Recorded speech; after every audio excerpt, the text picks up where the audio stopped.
저는 쇼핑몰 창업 6개월 만에 상품 딱 3개로 월 1,000만원씩 벌고 있습니다.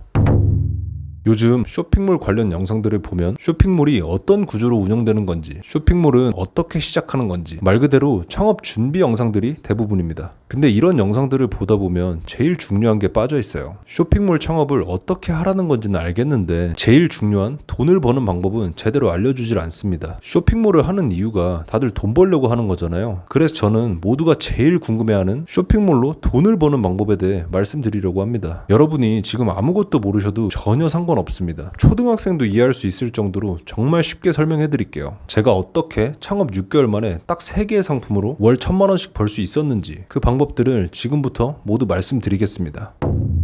어려운 쇼핑몰 이론 같은 거 알고 계실 필요 없습니다. 쇼핑몰로 돈을 벌고 싶으면 딱 3가지만 알고 있으면 돼요. 첫 번째, 어떤 상품을 팔 건지 정하는 방법. 두 번째, 그 상품을 고객들에게 노출시키는 방법. 마지막 세 번째, 고객들이 내 상품을 사게끔 만드는 방법. 딱 이 3가지만 확실하게 알고 있으면 누구나 쇼핑몰로 돈 벌 수 있습니다. 그래서 오늘은 그 중에 제일 중요한 첫 번째, 어떤 상품을 팔 건지 정하는 방법에 대해 말씀드릴게요. 그동안 다른 유튜브에서 한 번도 언급되지 않은 제가 직접 경험해보고 적용까지 시켜본 저만의 영업 비밀을 공개하겠습니다. 지금부터 제가 말씀드릴 내용은 네이버에서 물건을 판매하는 스마트 스토어라는 쇼핑몰 플랫폼에 특화된 내용이니 이 점만 참고해주세요. 여러분들이 오늘 처음으로 스마트 스토어를 오픈했다고 가정해보겠습니다. 일단은 제일 먼저 어떤 물건을 팔지부터 정해야겠죠. 기존에 다른 유튜브에서도 많이 공개된 판매할 상품을 찾는 가장 정석적인 방법은 수요는 많은데 공급이 적은, 즉 경쟁 강도가 낮은 상품을 찾는 겁니다. 너무 뻔한 내용이라 갑자기 재미가 없으실 텐데 잠시만 진정하시고요. 이건 말 그대로 정석적인 방법이니까 빠르게 한 번만 짚고 넘어간 다음에 저만의 영업 비밀을 말씀드리겠습니다. 정석적인 방법으로는 판매할 상품을 찾을 때 경쟁 강도라는 것부터 확인합니다. 여기서 경쟁 강도라는 건 그 상품이 한 달에 얼마만큼 검색이 되는지, 즉 상품의 월간 검색량과 그 상품을 판매하고 있는 경쟁자의 숫자를 비율로 따져보면 알 수 있어요. 이런 데이터를 좀 더 직관적으로 보고 싶을 때는 그냥 판다랭크라는 사이트를 이용하면 편합니다. 판다랭크라는 사이트에 접속하신 다음 키워드 찾기라는 버튼을 누르면 이렇게 네이버에서 판매되고 있는 모든 상품의 경쟁 강도를 확인할 수 있습니다. 예를 들어 생활 건강이라는 카테고리를 클릭하면 해당 카테고리 모든 상품들의 월간 검색량과 판매되는 상품의 개수, 그리고 이 비율을 계산한 경쟁률까지도 알 수 있습니다. 이렇게 데이터를 기반으로 경쟁 강도가 낮은 상품을 찾는 게 정석적인 방법입니다. 근데 제가 아까 전에 저만의 영업 비밀을 따로 알려드린다고 했잖아요. 제가 상품을 찾는 방법은 사실 정석적인 방법과는 많이 다릅니다. 왜냐면 저는 처음부터 경쟁 강도 같은 건 아예 신경도 쓰지 않아요. 제가 상품을 찾을 때 사용하는 방법은 바로 시장 조사를 통해 상품을 찾는 방법입니다. 제가 정석적으로 데이터를 보는 게 아니라 굳이 번거롭게 시장 조사를 통해 상품을 선정하는 이유가 있어요. 먼저 여러분들이 소비자의 입장에서 한번 생각을 해보시면 모든 의문이 해결됩니다. 여러분들은 쇼핑을 하실 때 어떤 방식으로 상품을 구매하시나요? 거의 대다수가 그냥 상품 검색 후에 상위 10등 안쪽에서 구매를 결정합니다. 어차피 그 이후로는 상품이 몇 개가 있건 말건 별로 신경 쓰지 않는다는 거예요. 근데 데이터는 10등이 아니라 100등, 1000등의 상품까지도 싹 다 고려해서 경쟁률이라는 걸 측정합니다. 어차피 아무 의미가 없는 유령 판매자까지 포함시키는 거예요. 결국 저희가 상품을 판매하면서 돈을 벌려면 상위 1등부터 10등까지의 상품들 중 딱 한 개의 상품만 이길 수 있으면 돈을 버는 겁니다. 가끔 찾다 보면 상위 상품 중에 정말 문제점이 하나도 없는 괴물 같은 상품이 있어요. 그런 상품이 독점을 하고 있으면 다른 경쟁자들은 당연히 살아남을 수가 없습니다. 근데 데이터는 오히려 그 상품이 경쟁 강도가 낮다고 판단을 하겠죠. 왜냐면 데이터상으로는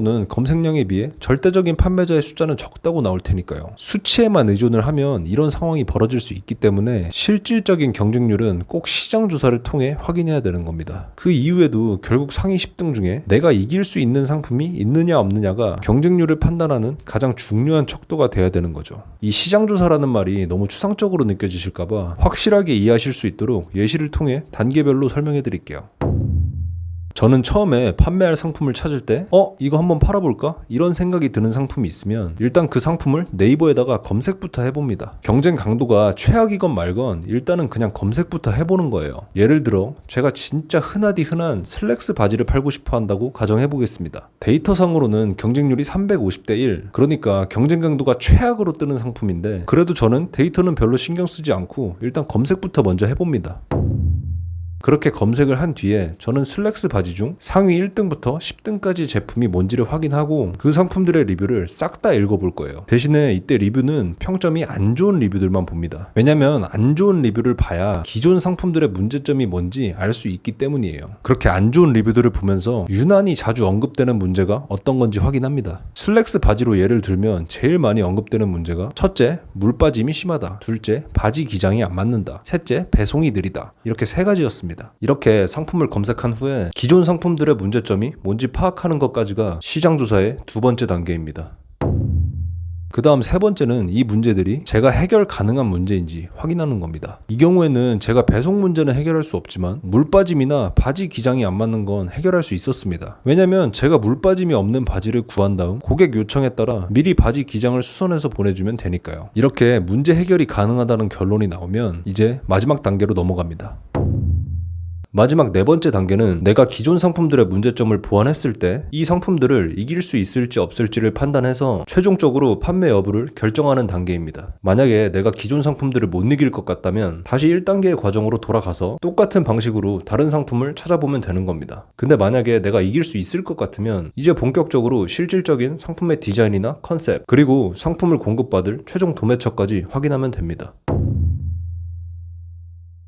먼저 디자인의 경우 저는 일부러 기존 상품들의 디자인을 그대로 따라합니다. 상품의 컨셉을 기존 상품들의 문제점이 해결된 상품 이렇게 잡을 거기 때문에 일부러 디자인을 비슷하게 따라해서 기존 상품들과 비교될 수 있게끔 만들기 위해서예요. 디자인은 제가 찾아보니까 무채색 계열의 신축성이 좋고 허리가 편안한 밴딩 슬랙스가 인기가 많았어요. 그럼 저는 이런 똑같은 스타일의 바지를 찾아봅니다. 일단 슬랙스는 의류에 속하니까 동대문 도매시장으로 가면 찾을 수 있겠죠. 의류가 아닐 경우에는 그냥 도매국이나 1688 같은 도매 사이트 뒤져보면 웬만한 건 다 쉽게 찾을 수 있습니다. 그런 다음 컨셉을 실제로 구현하기 위해 비슷한 디자인의 바지들 중에서도 제일 물이 안 빠지는 바지를 찾고 집 근처에 바지 수선집도 미리 하나 알아놓습니다. 이런 과정들이 끝나면 제 상품의 컨셉을 기존 상품들의 문제가 해결된 업그레이드 버전으로 실제로 구현할 수 있게 됩니다. 이렇게 판매할 상품의 구체적인 디자인과 컨셉, 그리고 최종 도매처까지 알아냈으면 이제 시장 조사를 통해 어떤 상품을 판매할지까지 모두 결정이 된 겁니다. 이때부터는 실제로 물건을 떼온 다음 바로 컨셉에 맞춰 판매를 시작하면 되는 겁니다. 이게 바로 시장 조사를 통해 어떤 물건을 팔지 정하는 구체적인 방법입니다. 이쯤 되면 감이 좀 있으신 분들은 이미 눈치를 채셨을 겁니다. 제가 굳이 번거롭게 기존 상품들의 문제점을 파악하고 일부러 비슷한 디자인의 문제가 해결된 상품 이렇게 컨셉을 잡는 데에도 이유가 있습니다. 생각을 해보세요. 제가 단순히 비슷한 디자인으로만 바지를 판매한다면 아무도 제 상품을 살 이유가 없습니다. 저는 어떻게든 상위 상품들을 잡아야 되기 때문에 일부러 디자인도 비슷하고 대신 그 상품들의 단점을 보완한 상품으로 컨셉을 잡는 거죠. 고객들이 합리적으로 판단을 했을 때에도 내 상품이 기존 상품보다 좀 더 나을 것 같다는 그런 느낌을 주기 위해서입니다. 이렇게 시장 조사를 해보고 이 정도는 이겨볼 만하다 이런 상품을 찾았으면 그때부터는 제가 다음 영상에서 알려드릴 판매할 상품을 고객들에게 노출시키는 방법, 그 고객이 내 상품을 구매하게 만드는 방법, 이 영상들을 참고해서 기존 상품들하고 바로 싸우기 시작하면 되는 겁니다. 이게 너무 추상적이고 이렇게 해도 기존 상품들을 못 이길 것 같으시다고요? 걱정하지 않으셔도 됩니다. 여러분들이 기존의 세상에 있던 불편함을 아주 작은 거라도 완벽하게 해결해 줄 수만 있다면 고객들은 생각보다 아주 기꺼이 돈을 지불합니다. 그 증거로 제가 똑같은 방식으로 상품을 찾아서 돈을 벌고 있어요. 현재 제 쇼핑몰의 월 매출은 3,200만원, 순이익으로는 1,300만원 정도가 됩니다. 아까는 월 1,000만원 번다고 했는데 그때는 상품이 3개였던 6개월 차 때고요. 지금은 9개월 차에 상품이 4개가 되면서 수익이 좀 더 늘었습니다. 이런 방식으로 상품을 찾았을 때 단 한 상품도 안 된 상품이 없었어요. 하나씩 올릴 때마다 다 잘 팔렸습니다. 대신 상품을 한 개를 올리더라도 굉장히 철저하게 공을 들여서 사전 준비를 했어요. 제가 이게 진짜 되는 건지 아닌지 한 번 더 확인을 해보려고 유튜브를 시작하기 전에 친구 한 명을 섭외해서 직접 시켜봤습니다. 결과는 어떻게 됐을까요?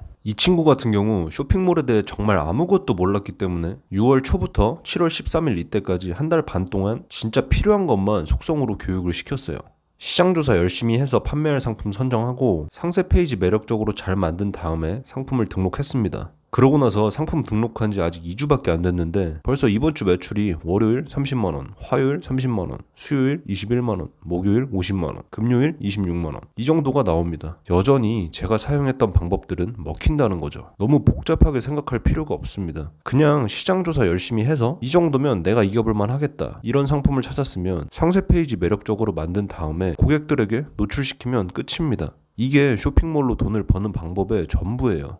여러분, 정확한 전략과 그걸 행동으로 옮길 수 있는 실행력만 있다면 여전히 쇼핑몰 창업으로도 돈 벌 수 있습니다. 레드오션? 그런 건 아무 의미 없어요. 제가 쇼핑몰 시작할 때도 이미 사람들이 다 레드오션이라 그랬습니다. 그래서 앞으로는 여러분들이 제가 성장해온 방법들을 그대로 따라 하실 수 있도록 영상을 통해 하나씩 알려드릴게요. 아직 할 얘기가 너무나 많지만 첫 영상이니까 이 정도로만 끝내겠습니다. 끝으로 긴 영상 시청해주셔서 감사드리고 다음 영상으로 찾아뵙겠습니다. 감사합니다.